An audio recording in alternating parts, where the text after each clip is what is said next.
On February 26, 1959, searchers entered the frozen mountains of the northern Ural region looking for 9 missing hikers. What they found made almost no sense. A tent was sitting alone on the side of a snow-covered mountain. Inside were the hikers' clothes, boots, food, and personal belongings. But the hikers were gone. Their footprints led away from the tent and down toward a forest. Some had apparently left without proper clothing. Others had left without shoes. For experienced winter hikers, this was almost impossible to explain. Why would 9 people abandon the only shelter protecting them from the freezing night? Why would they leave behind the equipment they needed to survive? And most importantly, what happened inside that tent? More than 6 decades later, the Dyatlov Pass Incident remains one of the most debated mysteries in modern history. There are theories involving avalanches, extreme weather, military activity, and even creatures that supposedly lived in the mountains. But when we separate the documented evidence from the legends, the story becomes even more disturbing.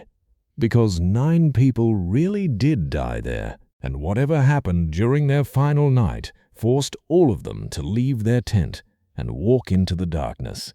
This is the true story of the Dyatlov Pass Incident. In January 1959, a group of experienced Soviet hikers prepared for an expedition into the northern Ural Mountains. The group was led by 23-year-old engineering student Igor Dyatlov. The hikers were young, athletic, and trained for difficult winter conditions.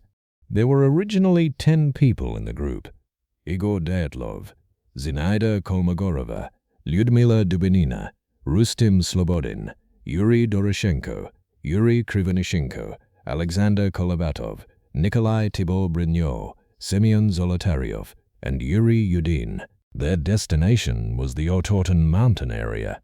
The expedition was expected to take several weeks. At first, everything appeared normal. They traveled through the snowy wilderness carrying their equipment and supplies. But one member of the group soon developed health problems.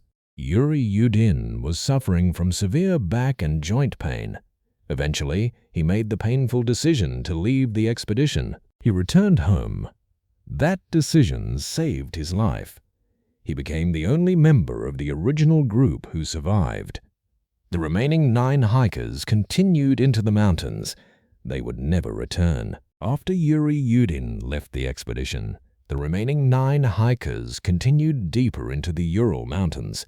They knew the terrain was difficult. They knew the weather could change quickly. But these were experienced hikers.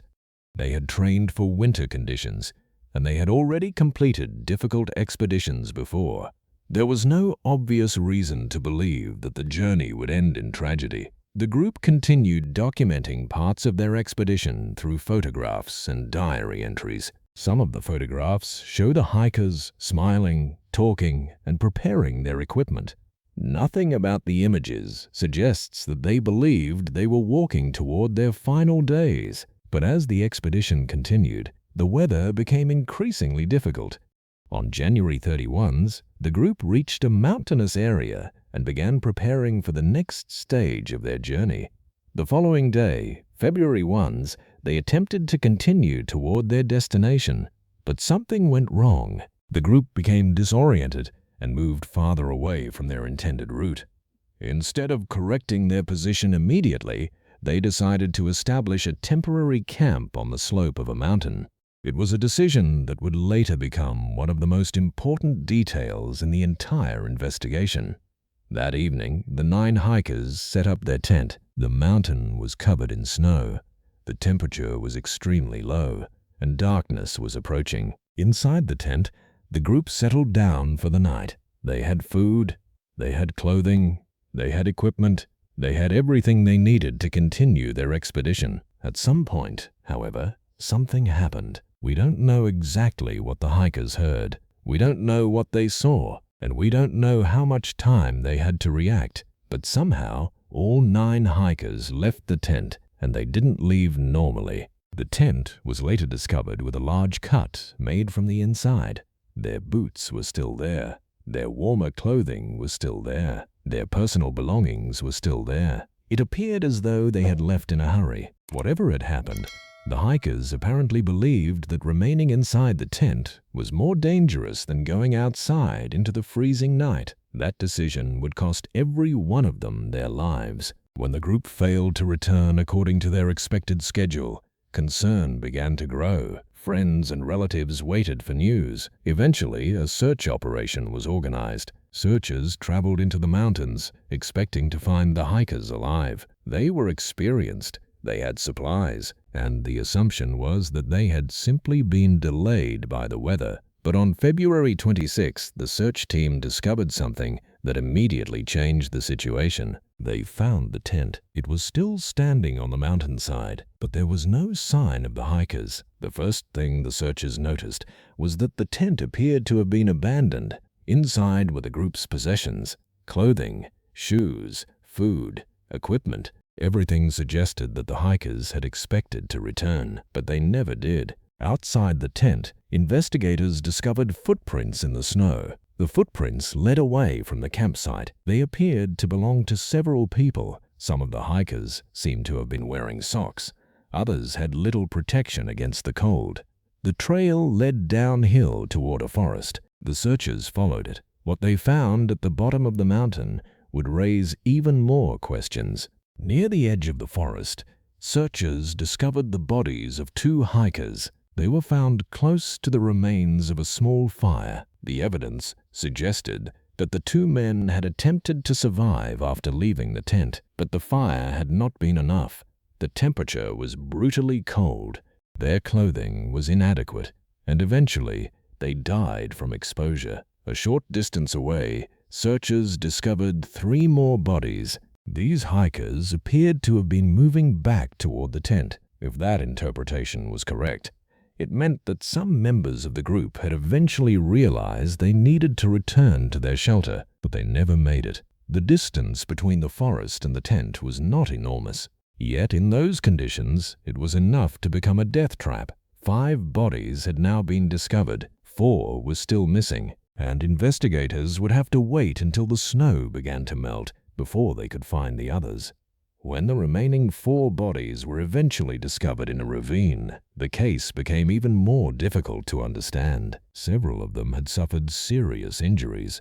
The circumstances were strange enough to fuel decades of speculation. What had happened to these people? Why had they abandoned their tent? Why had some tried to return? And what had caused the injuries found on the remaining hikers? The answers would become one of the longest-running mysteries in the history of mountaineering. The discovery of the first 5 bodies had already left investigators with more questions than answers, but 4 hikers were still missing. Search teams continued looking through the mountains. The problem was the snow. The area had experienced heavy snowfall, and large sections of the landscape were buried beneath it. For weeks, the remaining 4 hikers could have been hidden somewhere beneath the snow.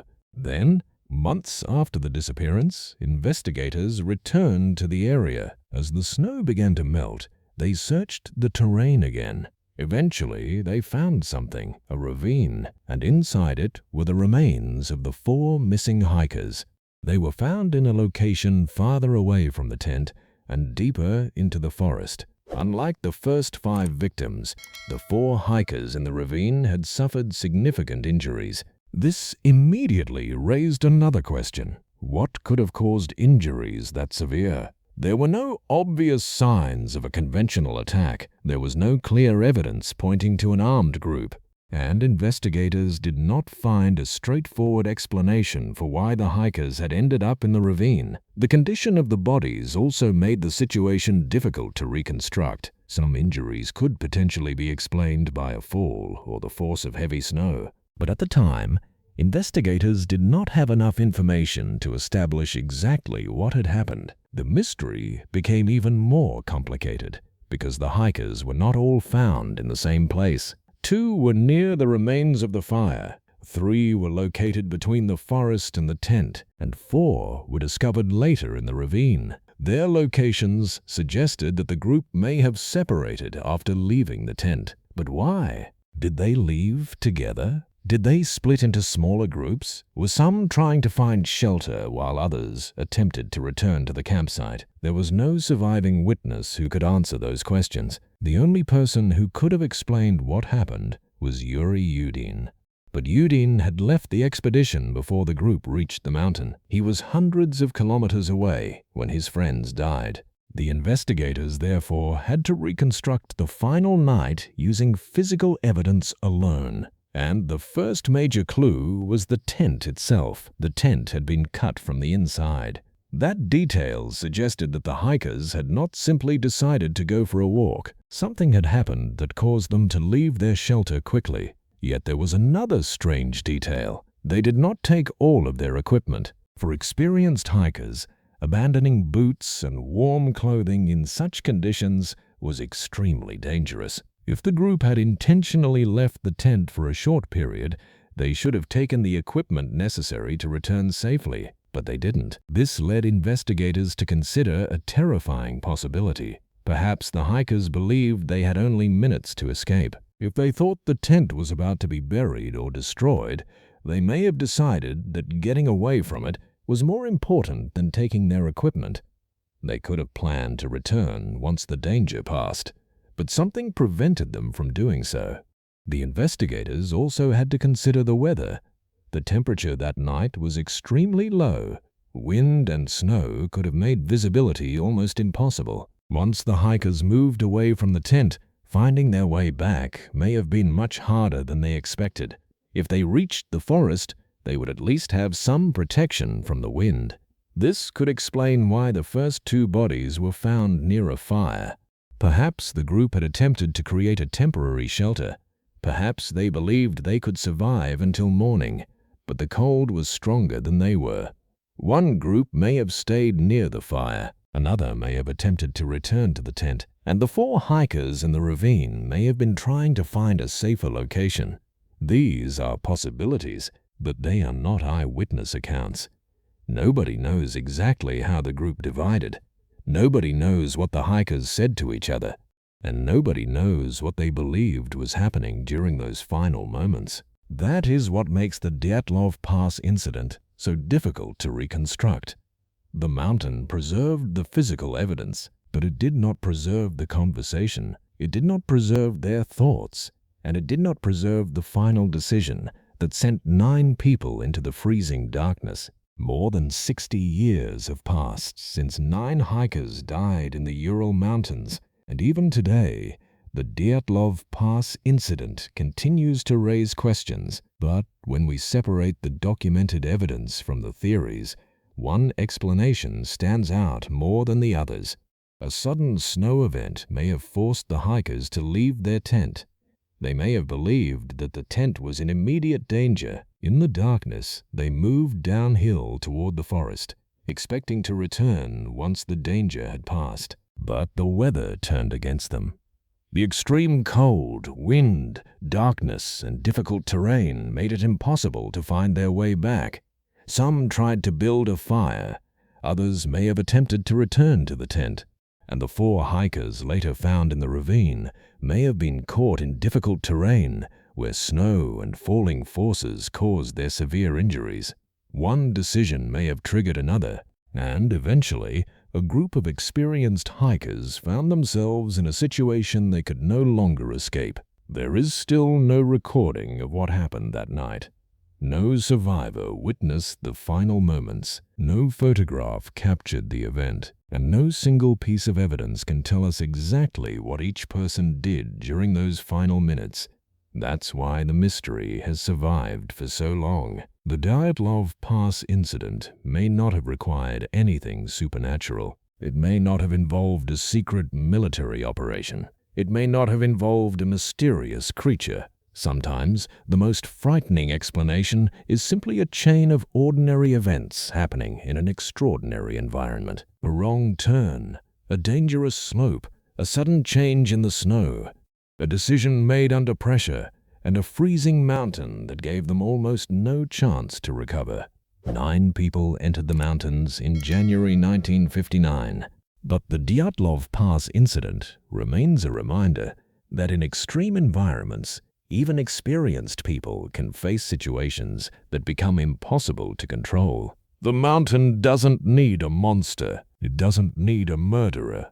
Sometimes, the mountain itself is enough. This is Behind 9, and I'll see you in the next mystery.